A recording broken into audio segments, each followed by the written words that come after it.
Welcome back, you lovely bunch. Thanks for tuning again. I hope you're all doing good.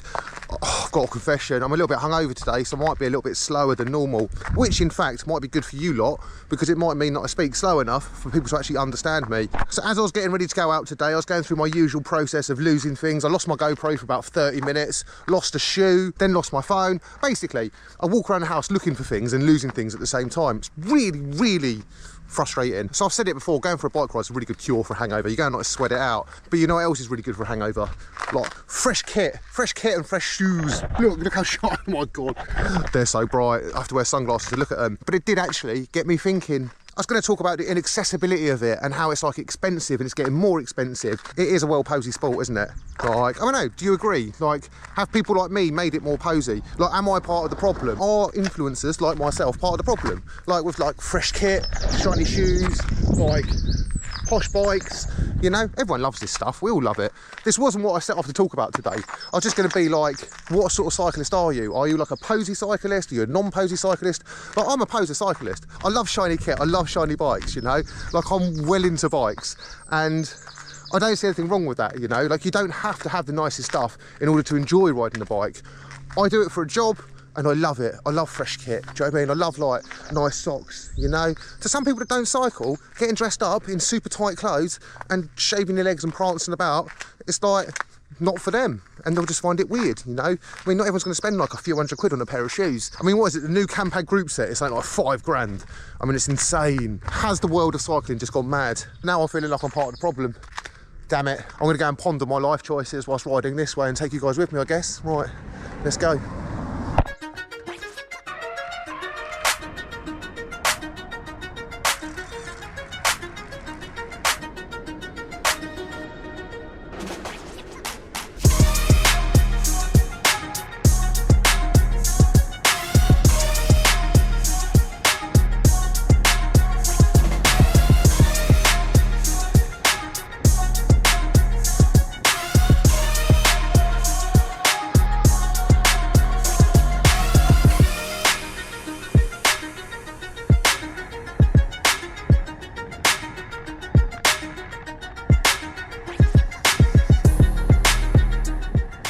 I thought I had quite a good idea for today's vlog, and there was a good subject behind it. The issue is that I don't think I'm in the best state to like address that subject, but let's try. Cycling, posing and all that stuff. This is a bit of a laugh, by the way. Please don't take this seriously. So quite often when I post like a new kit or a new bike or something like that, someone will comment that like, wow, that's expensive, you know? And that is the thing, like, kit is expensive.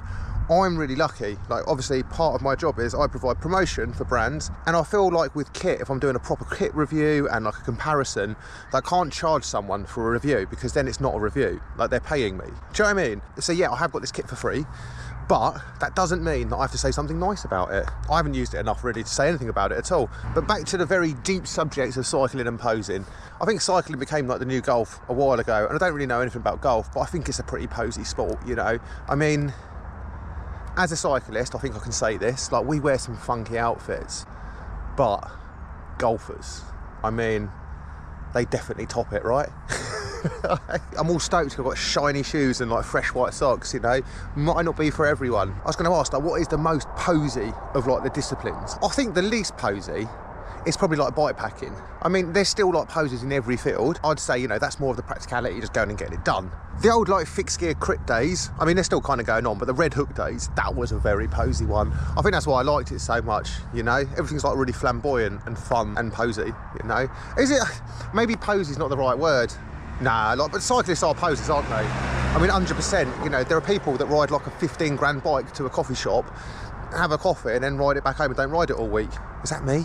But then you get people that just like nice kit, you know, and people that like buying nice stuff. And if you've got the money to buy nice kit, why not? But this is why on the channel, I actually want to have like a variety of things, from entry level all the way up to the highest end stuff. Like, is the highest end stuff that much different to the entry level stuff? So I was actually talking to Nicole, and we were chatting about like their entry level bibs and then their high end bibs. And there is a big price difference between the two bibs. So they were explaining the difference and the quality, and it's really interesting actually. So I'm going to do a video about that. But yeah, back to the posing. I just want to know your thoughts, you know? This is more of a question than like a statement. What is the posiest like discipline?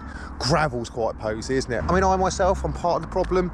I mean, every one of my bikes has carbon wheels on. Not like I'm racing a lot, is it? But it looks pretty. And carbon wheels sound awesome. They go so I'm doing that purely for the aesthetic sometimes, and performance. I don't know, maybe I am a poser. I think I am, definitely am. I don't know why I'm questioning whether I am or not. We've already established that I am. Are you a poser? And is that all right? I think it just means we enjoy stuff, right? Sometimes my videos are so random. Today's video is very much a mirror of my like ADHD thought pattern today. I'm hungover and I'm tired, so everything's a bit like blah. So I think Campagnolo proving with that new group set, you know, this group set that costs like £1 million, you could potentially build like a 20 grand bike. And like my question is, like, is that bike actually worth 20 grand? Like, can we justify it? Like, you buy yourself a Lamborghini, there's a thing called Lamborghini tax. And they use a lot of parts from other cars and other brands on a Lamborghini. Throttle bodies will be from something else, but it's just rebranded Lamborghini, right? So they can charge a premium price. And like, my concern is that that's the way their cycling's going, you know? Like, I mean, that's the way the Campag have gone for ages. I mean, how many of you ride Campag? It does just make it a little bit inaccessible. Whereas like the Shimanos, SRAMs, I mean, I was gonna say they do make it accessible, but then like SRAM have this whole like patent thing as well. So I think you'll notice on the Campag, it looks like the batteries are different, like they're removable, but they're different. And I think that's because SRAM own the patent to interchangeable batteries, so therefore no one else is allowed to do it. Like, I got my hands on one of these like EDS like electric group sets. It's like the mountain bike rear mech 12 speed. Well, actually it's like a 7 to a 12 speed or a 9 to 12 speed, can be anything, and it's completely wireless. But I can't actually do a video about it at the moment because I have a sneaking suspicion, again, it is something to do with patents and SRAM and the removable battery. So I have this really cool tech that's actually really affordable. I mean, this is an electronic rear mech with the like shifter button, and I think it's about $370. So you compare that to like the $1,000 it is for a SRAM one. And if these like group sets, components, all this stuff, if they're actually good, right, and they're cheap, like I can see why SRAM are being so like hardcore on the patents, you know, because why would they lower their prices?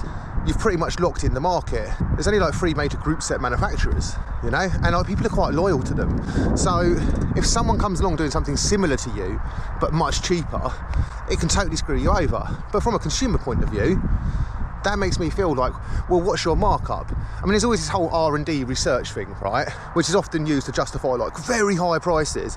Like, how much has that changed over the years? I mean, is they put in like that much money and that much like investment into research and technology to justify like 10 grand for a bike, or however much it is for an S-Works frame set these days? It's insane. So we have actually just gone from like cycling and posing to like brand. We're just addressing everything in this video. But anyway, this is part of the problem. It is an expensive sport, it's an expensive hobby, and obviously with social media, people like myself, you know, we're like, go and buy this kit, it'll make you look really cool. I mean, you will look cool. I mean, look how cool I look. I mean, it's just true. But you don't need to have this kit to go and ride and have fun, because it's not about like having an expensive bike or having the most expensive kit. For me personally, if I'm posing on Instagram, I think people take more notice like when you're wearing like attire such as this. But that shouldn't be the be all and end all of it, you know. Anyway, I'm waffling, so I'm going to carry on riding because it's far too lovely to be standing still. Right, let's carry on.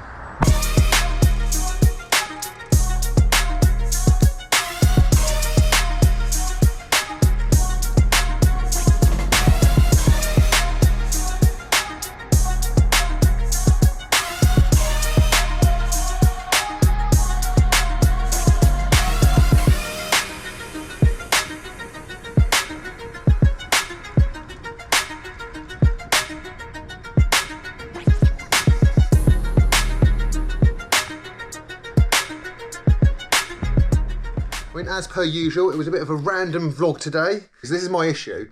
I don't think the quality of stuff is bad. I just think the price is just too high. I'm going to continue posing. If you do want to check out Souke Sports or Giro or any of my lovely sponsors, I'll put their links down below. Let me know your thoughts on all of this, whichever point I was talking about. Thank you for watching. Remember to like, comment, subscribe, and I'll catch you guys very soon. Bye.